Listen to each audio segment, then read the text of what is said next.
पूरी तरह ध्वस्त हो चुका है।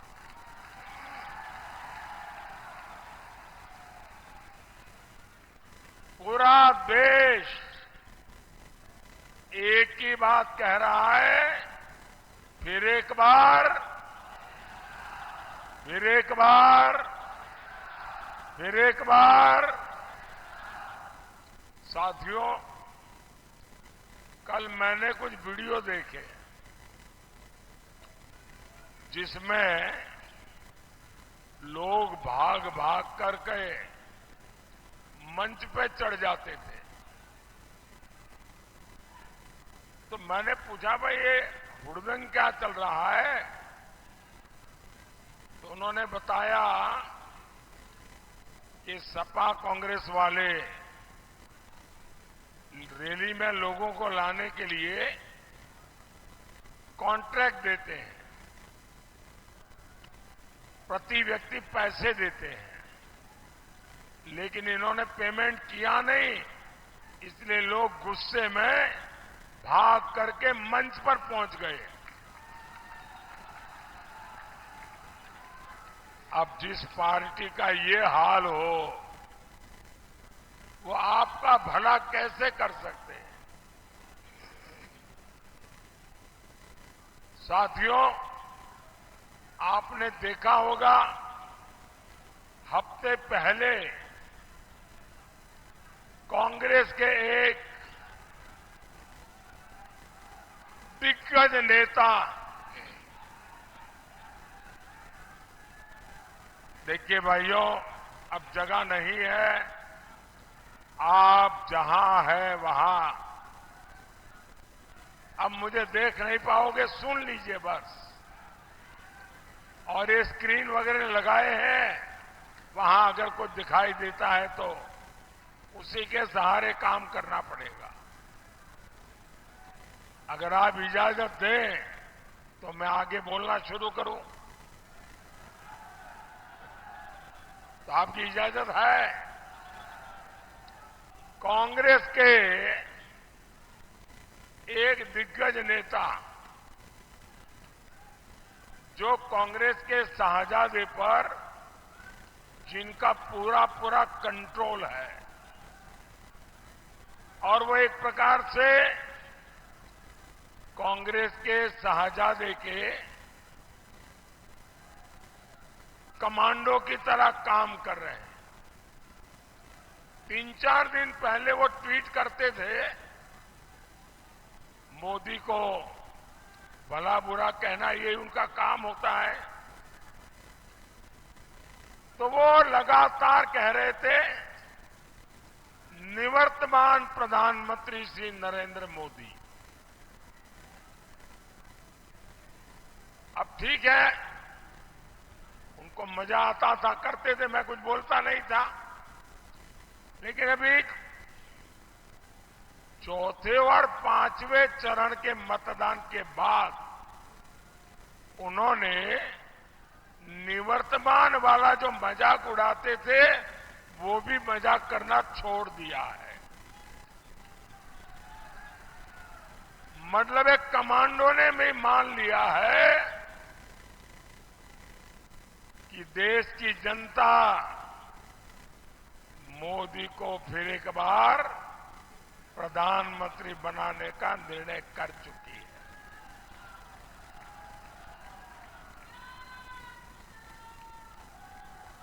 साथियों, मैं हिंदुस्तान के हर कोने में गया, जनता जनार्दन के आशीर्वाद लेने के लिए गया हूं, और सब दूर एक ही मंत्र है, एक ही नारा है, एक ही संकल्प है, फिर एक बार, फिर एक बार, फिर एक बार। साथियों,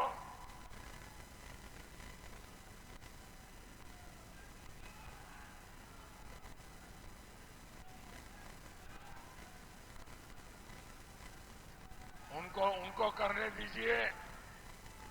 नहीं, आप चालू रखो। आप थक जाएंगे फिर मैं शुरू करूंगा।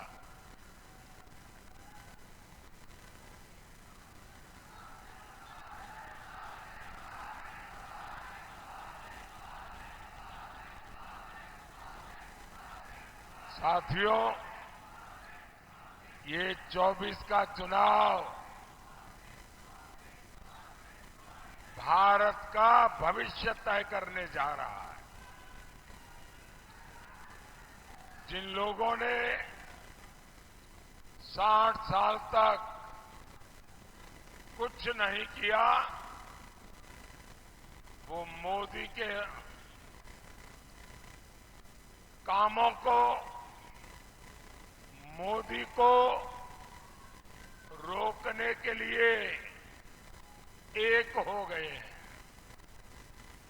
यूपी में 2 लड़कों की जोड़ी फिर से लॉन्च हुई है। वही पुरानी फ्लॉप फिल्म फिर एक बार ये फ्लॉप फिल्म, वही पुराने किरदार, वही पुराने डायलॉग। अब आप मुझे बताइए, पूरा चुनाव खत्म होने को आपने एक भी नई बात इन लोगों के मुंह से सुनी क्या? देश को आगे कैसे ले जाएंगे? विकास का विजन क्या है?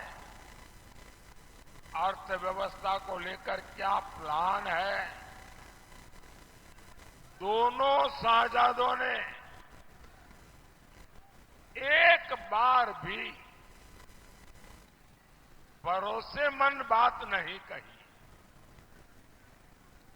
मैं समझ नहीं पा रहा हूं, आखिर ये वोट मांग क्यों रहे हैं भाई?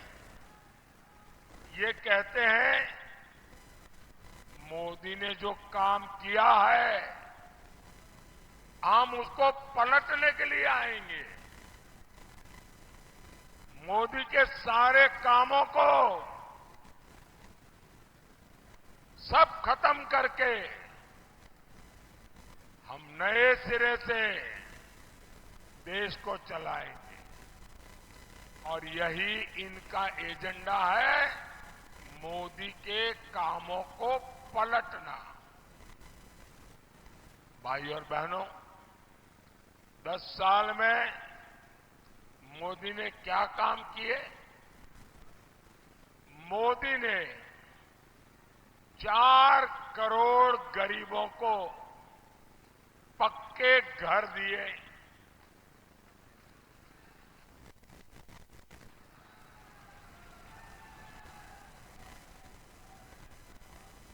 अब सपा कांग्रेस वाले सब पलटने का निर्णय कर लिए हैं। मतलब इन 4 करोड़ घरों की जो चाबी है वो उसे ले लेंगे, मकान छीन लेंगे और उनकी वोट बैंक को मकान दे देंगे। मोदी ने 50 करोड़ से ज्यादा गरीबों के जनधन खाते खुलवाए। ये आपके बैंक खाते बंद करा देंगे, उसका पैसा छीन लेंगे। मोदी ने हर गांव में बिजली पहुंचाई। ये आपके घर में बिजली कनेक्शन कटा के फिर अंधेरा कर देंगे। मोदी घर घर पानी पहुंचा रहा है। सपा कांग्रेस वाले आपके घर की पानी की टोंटी भी खोल के ले जाएंगे। और इसमें तो इनकी महारत है। क्या आप सपा कांग्रेस को ऐसा करने देंगे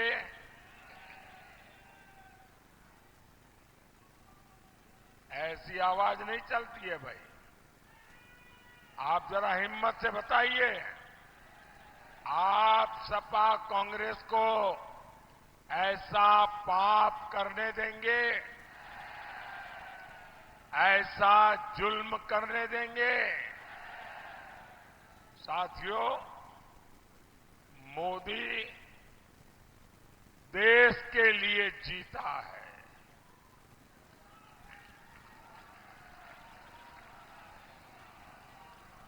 मोदी ने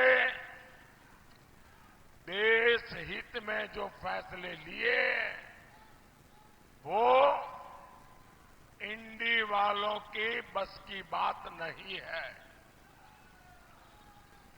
अरे क्या क्या पलटोगे, क्या क्या बदलोगे? इनके नेता कह रहे हैं कांग्रेस आई तो सीएए को रद्द कर देंगे। कहते हैं कांग्रेस आई तो कश्मीर में 370 फिर से लगाएंगे। इसका मतलब क्या होगा? जो आतंकवादी आज जेल में है उन्हें कांग्रेसी पीएम के घर में बुलाकर बिरयानी खिलाएंगे। जिन लोगों की सोच ऐसी है, जो ऐसे ख्यालों को पालते हैं, ऐसे इंडी गठबंधन वाले साथियों, आप कल्पना करिए इन लोगों के इरादे देश को कितने तबाह कर देंगे। कांग्रेस आई तो भ्रष्टाचार पर जो कड़े नियम बने हैं, जो नोटों के पहाड़ पकड़े जा रहे हैं, ये कानून बदलकर भ्रष्टाचारियों को बचाएंगे। सपा राज में डीएम बनाने के लिए रेट कार्ड फिक्स था, डीजीपी बनाने के लिए रेट कार्ड फिक्स था, नौकरी देने के लिए रेट कार्ड फिक्स था, सड़क बने बिना पैसों का भुगतान हो जाता था। अब ये सब बंद हो गया है। आप इस बताइए, जिसका इतना नुकसान होगा वो मोदी को गाली देगा कि नहीं देगा?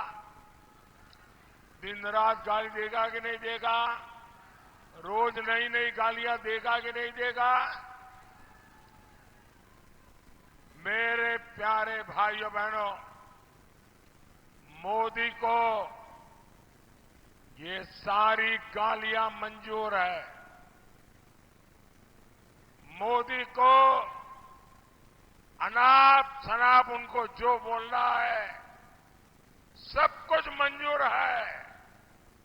मेरे लिए बोले, मेरे परिवार के लिए बोले, सब कुछ मंजूर है। लेकिन सपा वाले, कांग्रेस वाले, इंडी गठबंधन वाले कान खोल के सुन ले,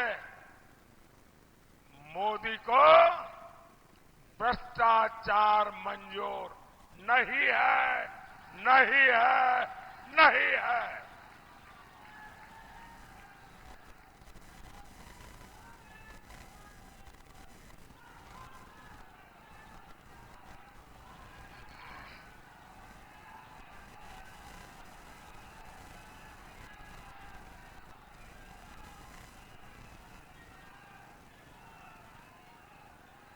साथियों, यूपी के शहजादे को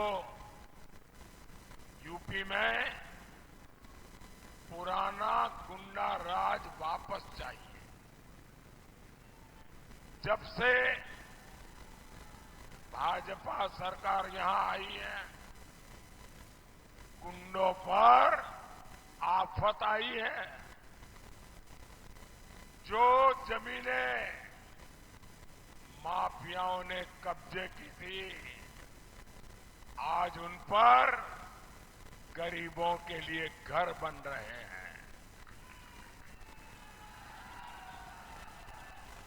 आपने देखा होगा, जो गुंडे उनका नाम सुनते ही लोग कांपते थे, आज वो गुंडे गले में तख्ती लटकाकर हाथ जोड़ करके कहते हैं कि मुझे जेल में भेज दो।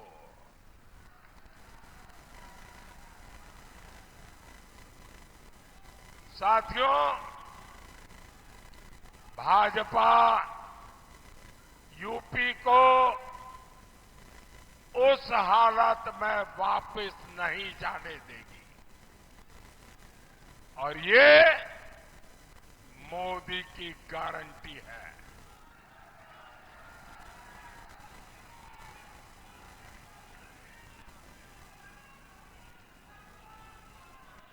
साथियों, इंडी गठबंधन में ऐसी भयंकर बीमारियां हैं, कैंसर से भी बुरी बीमारियां हैं, और ये फैलते फैलते पूरे हिंदुस्तान को तबाह कर दें, इतनी भयंकर बीमारियां ये इंडी अलायंस में है। 3 बीमारियां जिससे देश को सावधान रहना जरूरी है। ये इंडी अलायंस वालों की सबसे बड़ी बीमारी है। ये लोग गौर सांप्रदायिक है। दूसरी गंभीर बीमारी है, ये गौर जातिवादी है। तीसरी बीमारी है, ये गौर परिवारवादी है। और ये तीनों बीमारियां देश के लिए कैंसर से भी ज्यादा विनाशक बन सकती है। ये लोग जनता के बीच जाते हैं, बड़ी बड़ी बातें करते हैं, जनता पूछती है 60 साल में क्या किया, पहले ये तो बताओ।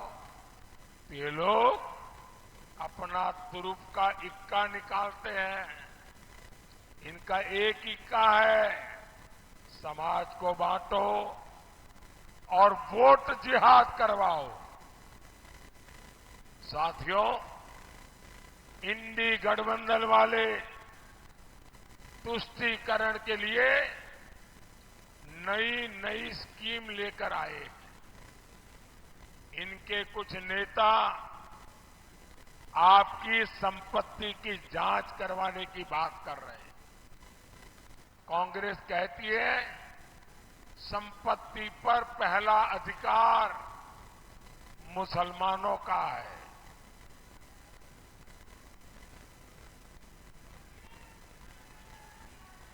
मोदी कहता है संपत्ति पर पहला अधिकार इस देश के गरीबों का है। और साथियों, ये कांग्रेस वाले जो कहते हैं कि संपत्ति पर अधिकार मुसलमानों का है, वो आपकी कमाई छीन करके ये अपनी वोट जिहाद वाली वोट बैंक में बांटना चाहता है। इनकी दूसरी स्कीम है एससी, एसटी, ओबीसी का आरक्षण कोटा एससी, एसटी, ओबीसी से छीन लेना और वो कोटा मुस्लिम वोट बैंक में बांट देना। पहले इन्होंने अपनी राज्य सरकारों में दलित, पिछड़ा के आरक्षण पर डाका डाला। अब ये पूरे देश में आरक्षण छीनकर वोट जिहाद करने वालों को देना चाहते हैं। लेकिन मैं इन्हें भी कहूंगा, ये चाहे जितना जोर लगा ले, जब तक मोदी जिंदा है,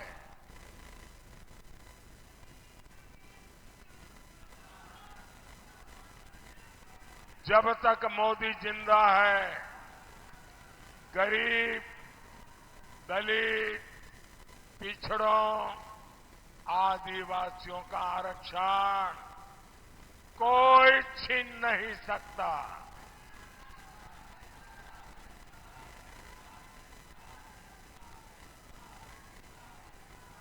और भाइयों बहनों, मैं आपको गारंटी देता हूं, वंचितों का जो अधिकार है, मोदी उसका चौकीदार है। मैं आपको गारंटी देता हूं, आरक्षण छीनने का कर्नाटक मॉडल कभी भी देश में लागू नहीं होने दूंगा। साथियों, हमारा श्रावस्ती इतनी ऐतिहासिक और पौराणिक जगह है, जहां पूरे देश से पर्यटक आना चाहते हैं। पहले इतने समय सपा, बसपा, कांग्रेस की सरकारें रही, लेकिन किसी ने श्रावस्ती के विकास के बारे में सोचा क्या? उन्हें न श्रावस्ती के विकास की चिंता थी, न देश की विरासत की फिक्र थी। हमारी सरकार श्रावस्ती को देश के नक्शे पर अलग पहचान देने के लिए काम कर रही है। आज श्रावस्ती को अपना एयरपोर्ट मिला है। श्रावस्ती से देश भर के लिए फ्लाइट चले, हम इस दिशा में काम कर रहे हैं। श्रावस्ती, बलरामपुर, खलीलाबाद रेल परियोजनाओं का भी शिलान्यास हो चुका है। यहां मां पाटेश्वरी विश्वविद्यालय भी तैयार हो रहा है। स्वास्थ्य सेवाओं के लिए मेडिकल कॉलेज भी बनाया जा रहा है। इस क्षेत्र में बाढ़ की इतनी समस्या थी, हर बार हजारों परिवारों का जीवन खतरे में पड़ता था। लेकिन अब सरयू नदी परियोजना से बाढ़ का संकट भी खत्म होगा, किसानों को फायदा होगा। आप जरा बताइए, सपा कांग्रेस के रहते कभी भी ये काम संभव थे क्या?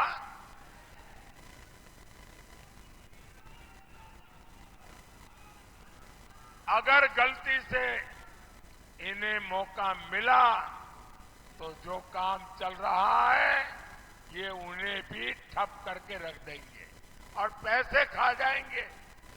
साथियों, मोदी किसी शाही खानदान से नहीं आया। मैं इन्हीं माताओं जैसी गरीब मां का बेटा। मुझे किसी के लिए कुछ कमाना नहीं है, लेकिन मेरा संकल्प है, मैं अपने देश को इतना मजबूत बनाना चाहता हूं कि परिवारवादी पार्टियां फिर से देश को बदहाल न कर सके। इसके लिए मुझे आपका आशीर्वाद चाहिए।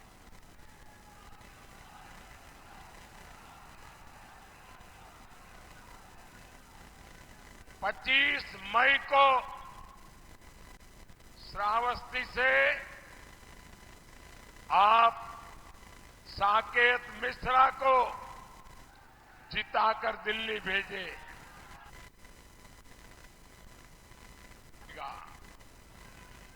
आपको यहां गैसली विधानसभा उपचुनाव में भाई शैलेश कुमार सिंह जी को भी भारी मत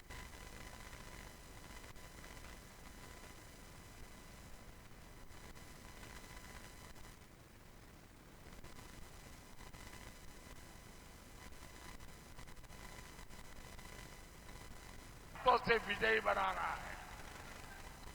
घर घर जाइएगा और कहिएगा मोदी जी आए थे और मोदी जी ने आपको जय श्री राम कहा है। हर परिवार में मोदी का जय श्री राम पहुंचाओगे, घर घर जाओगे। मेरे साथ बोलिए भारत माता की, भारत माता की। बहुत बहुत धन्यवाद।